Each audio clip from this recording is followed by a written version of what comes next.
চিপাঝাৰত বিধায়ক ডক্টৰ পৰমানন্দ ৰাজবংশীৰ কেইবাখনো জলজীৱন আঁচনি মুকলি। চিপাঝাৰত বিধায়ক ডক্টৰ পৰমানন্দ ৰাজবংশীয়ে আজি সমষ্টিটোৰ কেইবাঠাইতো জলজীৱন আঁচনি ৰাইজৰ বাবে মুকলি কৰে।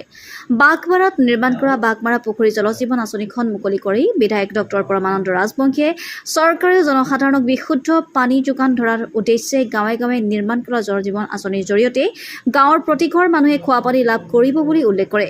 চেঙেলিজাৰ গাঁও প্ৰাক্তন উপসভাপতি আবু বকৰ ছিদ্দিকে আধৰা অনুষ্ঠানত বিভাগীয় অভিযন্তা পঞ্চায়ত সচিব সুকুমাৰ চহৰীয়া সমাজকৰ্মী ইদ্ৰিছ আলী মহচিন আলী শইকীয়া উপস্থিত আছিল।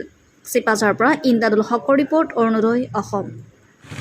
বাঘমাৰা পুখুৰী পানী যোগান আঁচনিৰ অন্তৰ্গত এই বাঘমাৰা এলেকাৰ যিসকল জনসাধাৰণ আছে, প্ৰায় 200 ঘৰ মানুহে এই বিশুদ্ধ পানী পোৱাৰ কাৰণে অসম চৰকাৰে যিটো ব্যৱস্থা কৰিছে, আৰু আমি সঁচাকৈয়ে এই অনুষ্ঠানটোৰ কাৰণে আৰু যিটো জলযোগ আঁচনিৰ পানী বেনিফিচিয়াৰীসকল আছে, তেওঁলোকে যাতে ভাল ধৰণৰ পানী ব্যৱহাৰ কৰি আমাৰ এই অনুষ্ঠানটো ভৱিষ্যত আহি থকা দিনৰ কাৰণে তেওঁলোকে যতনৰ চেষ্টা কৰি আৰু আমাৰ এই অনুষ্ঠানটো জীয়াই ৰখাৰ কাৰণে তেওঁলোকে যত চেষ্টা কৰিব বুলি মই আশা ৰাখিছোঁ।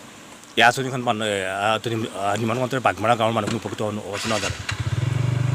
এই আঁচনিটোৰ জৰিয়তে আমাৰ বাঘমাৰা পুখুৰী অঞ্চলৰ ৰাইজ উপকৃত হ'ব বুলি মই আশা ৰাখিছোঁ।